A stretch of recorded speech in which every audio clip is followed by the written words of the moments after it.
Welcome to Nivas news. మా channel మీకు నచ్చినట్లయితే లైక్ చేయండి, షేర్ చేయండి, కమెంట్ చేయండి. మర్చిపోకుండా బెల్ సింబల్ని క్లిక్ చేయండి. సబ్స్క్రైబ్ చేయటం మర్చిపోకండి. రేవంత్ రెడ్డి, ఇంకెంతమందిని పొట్టన పెట్టుకుంటావు? ఇంకెంతమందిని చంపుతావు? హైదరాబాద్ నివాస్ న్యూస్. హైడ్రా అధికారుల వేధింపులతో ఇల్లు ఎక్కడ కూలగొడతారోనని ఆందోళనతో కూకట్పల్లికి చెందిన బుచ్చమ్మ ఆత్మహత్య చేసుకున్నారు. ఇప్పటికే హైడ్రా వల్ల 3 చనిపోయారు. ఇంకెంతమందిని రేవంత్ రెడ్డి పొట్టన పెట్టుకుంటాడు? ఎంతమందిని చంపదలుచుకున్నాడు? రాష్ట్రంలో అనేక సమస్యలున్నాయి. ఇప్పుడే చూసాం, గాంధీలో మందులు దొరకక ప్రైవేట్ మెడికల్ షాప్ ముందు మందుల కొరకు రోగుల బంధువులు లైన్లు కట్టారు. కూకట్పల్లి నియోజకవర్గం నల్ల చెరువు బఫర్ జోన్ లో ఉన్నటువంటి బుచ్చమ్మ గారు ఈ హైడ్రా అధికారుల వేధింపులు భరించలేక ఎప్పుడు తన ఇల్లు కూలగొట్టారనేటువంటి ఒక ఆందోళనతో నిన్న ఆత్మహత్య చేసుకోవడం జరిగింది. ఇవాళ ఈ హైడ్రా పేరిట ఇప్పటికే 3 ఆత్మహత్యలు ఈ హైదరాబాద్ నగరంలో జరిగాయి. అంటే రేవంత్ రెడ్డి గారిని అడుగుతా ఉన్నా, ఇంకా ఎంతమంది నువ్వు చంపదలుచుకున్నావు? ఇది బుచ్చమ్మ ఆత్మహత్య కాదు, రేవంత్ రెడ్డి ప్రభుత్వం చేసిన హత్య. నీ యొక్క తప్పిదాల వల్ల, నీ యొక్క చర్యల వల్ల ఇవాళ వీళ్ళందరూ కూడా ఆత్మహత్యలకు పాల్పడతా ఉన్నారు. దేనికోసం నువ్వు చేస్తా ఉన్నావు? ఇంకా ఎంతమందిని పొట్టన పెట్టుకోదలుచుకున్నావు? ఎన్ని సమస్యలున్నాయి ఈ రోజు రాష్ట్రంలో. ఇప్పుడే గాంధీ ఆసుపత్రిలో మేము మా ఎమ్మెల్యే గారు రావడం లేట్ అయితే అక్కడ నిలబడి చూస్తా ఉంటే మెడికల్ షాప్ దగ్గర లైన్లలో నిలబడి మందులు కొనుక్కుంటున్నారు. అంటే గాంధీ లాంటి ఆసుపత్రిలో కనీసం పేద ప్రజలకు మందులు లేవు. పారాసిటమాల్ గాని, కడుపులో గ్యాస్ వస్తే ఇవ్వాల్సినటువంటి మందులు గాని, సిరప్లు గాని, చిన్న చిన్న మందులు కూడా లేక అన్ని బయటకు రాస్తుంటే మెడికల్ షాపుల్లో మందులు కొనుక్కుంటున్నారు. అంటే ప్రభుత్వ ఆసుపత్రుల్ని నిర్వీర్యం చేసిండు రేవంత్ రెడ్డి. డీసీసీబీ డైరెక్టర్ మేకల మల్లిబాబు యాదవ్ తెలంగాణతో పాటు బీజేపీ కాకుండా ఉన్న ఇతర రాష్ట్రాల్లోని ప్రభుత్వాలను పడగొట్టాలని, ప్రజాస్వామ్యాన్ని అపహాస్యం చేసి బీజేపీ పార్టీ కేంద్ర ప్రభుత్వం కుట్ర చేస్తుందని, దానిలో భాగంగా శుక్రవారం నాడు పొంగులేటిపై ఈడీ దాడులు చేయడం జరిగిందని, ఈ విషయంపై ప్రజాస్వామిక వాదులు, ప్రతిపక్షాలు ఖండించాలని డీసీసీబీ డైరెక్టర్ మేకల మల్లిబాబు యాదవ్ పిలుపునిచ్చారు. కామెపల్లి మండలం పండితాపురం గ్రామంలో జరిగిన విలేకరుల సమావేశంలో డీసీసీబీ డైరెక్టర్ మేకల మల్లిబాబు యాదవ్ మాట్లాడుతూ, ఇచ్చిన మాటకు కట్టుబడి తెలంగాణలో కాంగ్రెస్ ప్రభుత్వం పనిచేస్తుందని, సహించలేని కేంద్ర ప్రభుత్వం కీలకంగా వ్యవహరిస్తూ ఉన్న కాంగ్రెస్ పార్టీ నేతలను భయభ్రాంతులకు గురిచేయాలని, దీని ద్వారా బీజేపీ పార్టీ లబ్ధి పొంది తెలంగాణ రాష్ట్ర ప్రభుత్వాన్ని విచ్ఛిన్నం చేయడానికి ప్రయత్నిస్తుందని, ఈ నేపథ్యంలో తెలంగాణ రాష్ట్ర కాంగ్రెస్ పార్టీ ప్రభుత్వంలో కీలకంగా వ్యవహరిస్తున్న రాష్ట్ర రెవెన్యూ శాఖ మంత్రులు పొంగులేటి శ్రీనివాసరెడ్డిపై అనుచితంగా దాడికి ఈడీ దాడులను నిర్వహించడం చాలా దురదృష్టకరమని, బీఆర్ఎస్ బీజేపీ పార్టీ లోపాయకారి ఒప్పందం చేసుకుందని, చిత్తశుద్ది ఉంటే కాళేశ్వరంపై జరిగిన అవినీతిని, ఫోన్ ట్యాపింగ్ కేసులను, అక్రమ సంపాదన కేసులపై దాడులు చేయలేక కేంద్ర ప్రభుత్వం చేతిలో ఉన్న ఈడీ వ్యవస్థను నిర్వీర్యం చేస్తున్నారని విమర్శించారు. ఈ కార్యక్రమంలో మాజీ సర్పంచ్ బానోత్ నరసింహనాయక్, మత్స్యశాఖ అధ్యక్షులు మేకల మల్లికార్జునరావు, ఎంఆర్పీఎస్ మండల అధ్యక్షులు పాటిబండ్ల ప్రసాద్, ఎల్హెచ్పీఎస్ మండల అధ్యక్షులు బూక్య నాగేంద్రబాబు, శీలం పుల్లయ్య, మేకల మహేష్ బాబు, మేకల లక్ష్మీనారాయణ, రాయల నాగశంకర్, దాసరి వెంకన్న, గంగులోత్ కిషన్, గుడ్ల చిరంజీవి తదితరులు పాల్గొన్నారు.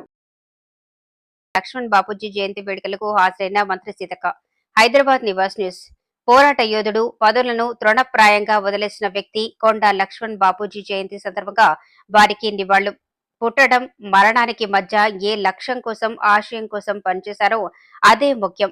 జనం కోసం పుట్టి జనం కోసం మరణిస్తే జననాయకుడు అవుతారు. నిజానికి వ్యతిరేకంగా పోరాటాలు చేశారు. ప్రత్యేక రాష్ట్రం కోసం, అన్నగారిని వర్గాల హక్కుల కోసం జీవితాన్ని దారపోశారు కొండా లక్ష్మణ్ బాపూజీ. పోలీసుల కేసులు, జైలు, పదవులు త్యాగం చేసి తెలంగాణ కోసం పోరాడిన వ్యక్తి తెలంగాణ నిజమైన బాపూజీ కొండా లక్ష్మణ్ బాపూజీ.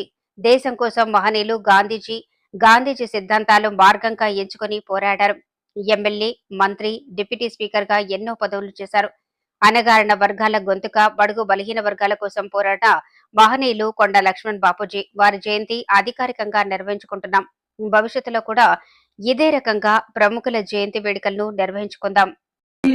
అణగారిన వర్గంలో పుట్టి మరి రాష్ట్ర అభివృద్ధి కోసం, అణగారిన వర్గాల ఆకాంక్షలు నెరవేర్చడం కోసం నిరంతరం పాటుపడి పదవులను సైతం లెక్క చేయకుండా తృణప్రాయంగా వదిలేసినటువంటి మహనీయుడు కొండా లక్ష్మణ్ బాపూజీ గారి యొక్క మరి జయంతి సందర్భంగా సమావేశ అధ్యక్షులు ఇరవతి అనిల్ గారు, పెద్దల గౌరవనీయులు సోదరుడు పొన్నం ప్రభాకరన్న గారు, సోదరిమణి గుండు సుధారాణి గారు, మా సోదరుడు అనిల్ గారు, బీసీ సంఘాల పెద్దలందరూ కూడా వేదిక మీద ఉన్నటువంటి మరి పద్మశాలి ఇతర బీసీ వర్గాల పెద్దలు, సోదరులు, సోదరిమణులు, చిన్నారులు అందరికీ కూడా కొండా లక్ష్మణ్ బాపూజీ గారి యొక్క జయంతి శుభాకాంక్షలు తెలియజేస్తా ఉన్నాను.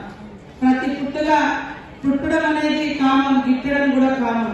కానీ పుట్టుకకు గిట్టుకకు మధ్య మరి భక్తుకు డెత్కు మధ్య ఉన్నటువంటి కాలాన్ని ఏ సమాజం కోసం, ఏ వర్గాల కోసం, ఏ లక్ష్యంతో, ఏ ఆశయాలతో పనిచేసిరనేది ముఖ్యం.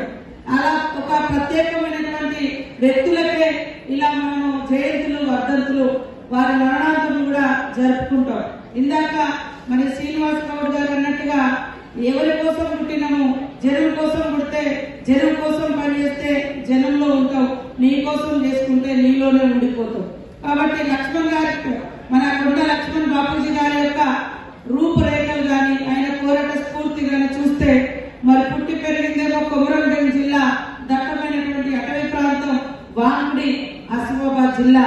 కొమరంభీం మరి వీళ్ళందరూ కూడా ఏకకాలంలోనే వాళ్ళ యొక్క మరి పోరాటాలు కూడా నిజాంకు వ్యతిరేకంగా జరిగినటువంటి చరిత్ర కూడా మనకు తెలుసు.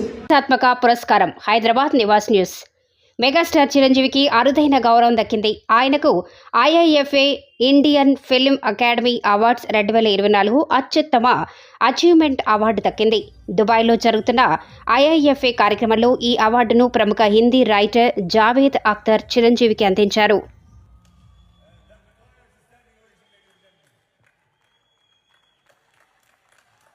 బలుసు మురళీకృష్ణ ఆధ్వర్యంలో ఏర్పాటు కాబోతున్న మెగా మెడికల్ క్యాంప్. ఖమ్మం నగరంలోని 52వ డివిజన్లో బలుసు మురళీకృష్ణ ఆధ్వర్యంలో మెగా మెడికల్ క్యాంప్ ఏర్పాట్లకి కాలనీవాసులతో చర్చించడం జరిగింది. దీనికి కాలనీవాసులంతా హర్షం వ్యక్తం చేశారు. ఈ సందర్భంగా బలుసు మురళీకృష్ణ మాట్లాడుతూ మానవ సేవయే మాధవ సేవ అనే విషయాన్ని తాను చిన్నప్పటి నుంచి బలంగా నమ్ముతారని అన్నారు. ఆ నమ్మకాన్ని బలపరుస్తూ ఈ మెడికల్ క్యాంప్ ని ప్రజల కోసం సొంత ఖర్చులతో ఏర్పాటు చేస్తున్నాడని అన్నారు. ఈ క్యాంప్ లో జనరల్ మెడిసిన్, ఈఎన్టీ, ఆర్థోపెడిక్, మరికొంతమంది డాక్టర్లు ఈ విధంగా కార్యాచరణ చేస్తున్నారని తెలియజేశారు.